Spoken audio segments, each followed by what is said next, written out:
अस्सलाम वालेकुम, my name is Taimur Khalid and you are watching Taimur Khalid YouTube channel. आज हमारे पास लेक्चर नंबर 12 है इंडेक्स नंबर का, और लेक्चर नंबर 12 के अंदर हम जो मेन टॉपिक डिस्कस करने जा रहे हैं that is called weighted index number. और वेटेड इंडेक्स नंबर के अंदर हमारा जो मेन टॉपिक आज अंडर डिस्कशन रहेगा that is called weighted aggregate indices. और वेटेड एग्रीगेट इंडाइसेस को कैलकुलेट करने के लिए लेक्चर है, इसका जो पार्ट है हमारे पास method that is called Fisher method.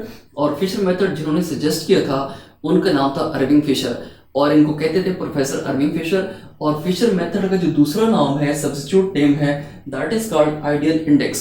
और आइडियल इंडेक्स हो पेपर में एग्जाम में रिक्वायरमेंट हो कि आइडियल इंडेक्स के क्वेश्चन को सॉल्व करें या फिशर मेथड से सॉल्व करें। आपने कंफ्यूज नहीं होना, बिकॉज दोनों चीजें एक ही जैसी हैं, यानी दोनों आपस में क्या है, मतलब सेम सब्स्टिट्यूट है, या इसको हम कह सकते हैं कि दोनों आपस में सिनोनिम्स हैं। ठीक है, तो अब जो रिक्वायरमेंट है, जो फार्मूला यूज होगा वो क्या है, उसमें सिचुएशन ये कि PON यानी price index number equal to under root summation PN Q naught over summation P naught cube naught. अब PN का मतलब क्या होगा, price of current year, Q naught का मतलब क्या होगा, क्वांटिटी ऑफ बेस ईयर, और P नॉट का मतलब होगा प्राइस ऑफ बेस ईयर, और क्यू नॉट का मतलब होगा क्वांटिटी ऑफ बेस ईयर। इसी तरह सिमिलर फर्दर अगर मूव करें, समेशन PN यानी PN मतलब price of current year, QN मतलब quantity of current year, P naught मतलब price of base year, QN मतलब क्वांटिटी ऑफ करंट ईयर, और मल्टीप्लाई 100 करेंगे अंडर रूट के बाहर। और इसके बाद सिचुएशन ये है कि जो फिशर मेथड है इसको हम कहते हैं geometric mean of Laspeyres and Paasche's method. इसकी रीजन ये है कि ये जो फर्स्ट वाला पोर्शन है, यानी ये वाला जो पोर्शन है, ये यूज होता है कहाँ पे, लेस्पियर मेथड में। यानी जो लेस्पियर मेथड का फार्मूला होगा वो ये, इसको ओपन करें यानी अंडर रूट हटाकर इसको मल्टीप्लाई करें 100 के साथ, तो मतलब बन जाता है लेस्पियर मेथड। और अगर इस चीज को अंडर रूट हटा के मल्टीप्लाई करें 100 के साथ तो ये बन जाता है पार्शियस मेथड। तो सिंपल सी बात है कि जो आपका फिशर मेथड है, ये जो आइडियल इंडेक्स है, ये क्या है, this is the geometric mean of Laspeyres and Paasche's method. अब देखते हैं कि इसको सॉल्व कैसे करना है, कौन कौन से कॉलम्स ऐड होंगे, और हम जरा देख लेते हैं सॉल्यूशन को तौर पे इसको हम जरा कैलकुलेट कर लेते हैं। तो सिचुएशन ये देखिए, हमारे पास सबसे पहले हम इसको उठाएंगे कि हमारे पास जो चीज बन रही है यहाँ पे PN Q0, इसका एक कॉलम हम ऐड अप कर देंगे PN Q0। इसके बाद जो नीचे इसका डिनोमिनेटर है दैट इज P0 Q0, और P0 क्या है, P0 is called price of base year, Q0 is called quantity of base year, और PN stands for quantity of current year, quantity of price of current year, quantity of base year. इसके बाद अगर हम next देखें, इस value को उठाते हैं PN Q1, PN मतलब price of current year, Q1 मतलब क्वांटिटी ऑफ करंट ईयर, यानी N stands for current year, not stands for, ये जिसको हम जीरो देख रहे हैं, जीरो या O जो है, this is called base year. और इसके बाद हमारे पास जो नेक्स्ट फोर्थ वन है that is P0 QN, P0 QN। तो ये हम जरा सॉल्व कर लेते हैं। ये हमारे पास फर्दर 4 जो कॉलम्स है वो हमारे पास एड अप हो गए। अब हम इनको सॉल्व कर लेते हैं। सबसे पहले देखें PN Q0। अब PN क्या है हमारे पास, यहाँ पे हम ऑलरेडी सजेस्ट कर चुके हैं, P0 मतलब प्राइस, ये 1953 हमारे पास बेस ईयर है, और 1963 हमारे पास क्या है, करंट ईयर है। सिचुएशन कैसे है कि हमने कंप्यूट करना है weighted aggregate price and quantity index number for 1963। जिस साल के लिए कैलकुलेट करना हो that is called current year, और जिसको सजेस्ट कर दिया जाए बेस ईयर वो हमारा ट्रीट होगा base year using 1953 as base year. जिसका मतलब है कि बेस ईयर 1953 और करंट ईयर 1963। अब जो बेस ईयर की प्राइस है इसको हम ट्रीट करते हैं P0, जो क्वांटिटी इसको हम ट्रीट करते हैं Q0, जो करंट ईयर है इसकी प्राइस को हम PN और क्वांटिटी को QN। अब सिचुएशन ये कि जो फर्स्ट कॉलम हमारे पास ऐड हुआ है उसमें जो वैल्यूज हमें लेके आनी है, यानी जिन दो कॉलम्स को हमने मल्टीप्लाई करना है वो PN और Q0 है। अब PN का ये कॉलम है और Q0 का ये कॉलम है, हम इन दो को आपस में क्या करेंगे, मल्टीप्लाई करेंगे। तो 50 10 इंटू 500, 10 8 इंटू 80, 5 4 20, 10 और 15 150। ये हम कर लेंगे। समीशन क्या है हमारे पास, PN Q0, सब वैल्यूज एड अप कर लेंगे। 500 प्लस 80 प्लस 20 600, और ये 600 प्लस 150 750। यहाँ तक क्लियर हो गया होगा, आई होप सो।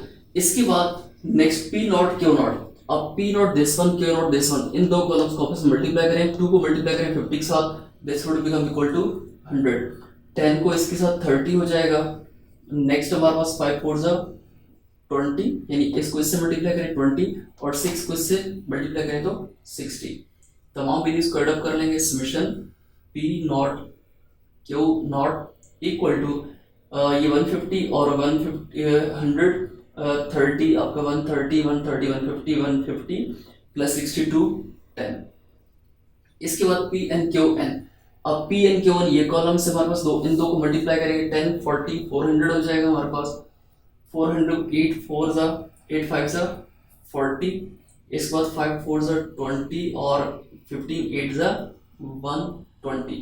सबको एडअप कर लें, summation P N Q N equals to, यहाँ तक क्लियर हो रहा है ठीक है।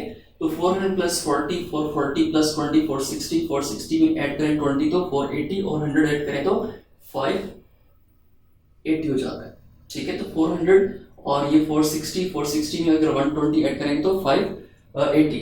इसके बाद हमारा P नॉट और क्यू एन यानी फर्स्ट वन और लास्ट वन ठीक है।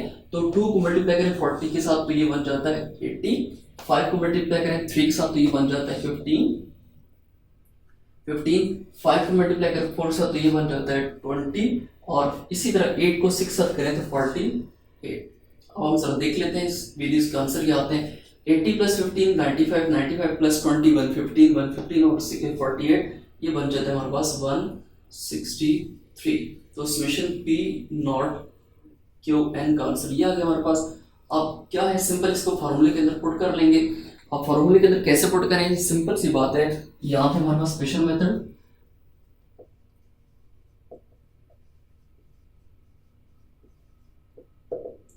Method equal to P O N. हमारे पास देखिए summation P N Q naught है और summation P naught Q naught है, तो दो कॉलम्स ये हमारे पास हैं ठीक है। ये दोनों कॉलम्स इस फॉर्मूले के हैं, इसके अंदर हम इन दोनों की वैल्यूज को पुट कर देंगे, यानी P N Q naught summation P N Q naught ये वैल्यू बन जाती है 750 और सिमिलरली हमारे पास summation P naught Q naught ये बन जाती है वैल्यू 210 एज इट इज लिख ली। और फर्दर हमारे पास क्या होगा, नेक्स्ट 580 डिवाइडेड बाय 163 मल्टीप्लाई करते हैं बाहर 100 के साथ। अब हम जरा कैलकुलेट कर लेते हैं इसको। 750 divided by 210 this is equal to 3.57। ये नेक्स्ट लाइन कर लें 3.57 ठीक है। इसके मल्टीप्लाई करें इसको 580 divided by 163 this is equal to 3.56 multiply 100। अब इन दो को मल्टीप्लाई करेंगे 3.56 मल्टीप्लाई बाय 3.57 दिस हो गया 12.71 आ गया। अब इसको ले देते हैं 12.71 इसका अंडर रूट लेंगे तो this is equal to 3.56 P O N हमारे पास आ गया। इसके लिए तो आप लोग कंफ्यूज ना हो जाए।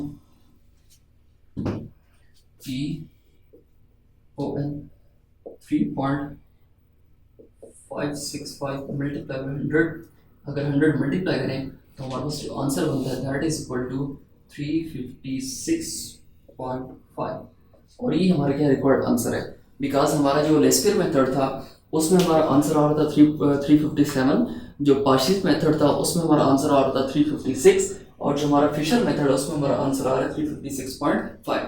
तो ये तीनों को जो मेथड है, इन तीनों मेथड का आंसर हमारे पास बिल्कुल इंटरलिंक कर रहा है, बिल्कुल करीब करीब आ रहा है। और अगर आंसर तमाम को जो मेथड्स हैं इनका अगर पास हो, करीब करीब हो, सेम हो तकरीबन तो हमारा आंसर, हमारा जो क्वेश्चन है वो बिल्कुल ठीक होता है। आई होप सो यहाँ तक आपको चीज़ समझ आ गई होगी, लेक्चर क्लियर हो गया होगा। फिर भी अगर कोई भी कन्फ्यूजन हो किसी भी जगह पर तो लाजमी पूछिएगा, कमेंट सेक्शन में लाजमी कमेंट कीजिएगा, आपको कमेंट को लाजमी इंशाल्लाह ज़रूर इंटरटेन किया जाएगा। तो वीडियो अगर आपको पसंद आई तो वीडियो को लाजमी लाइक कीजिएगा, वीडियो को शेयर कीजिएगा और चैनल को लाजमी सब्सक्राइब कीजिएगा। Thank you so much for watching. अल्लाह हाफिज़, टेक केयर।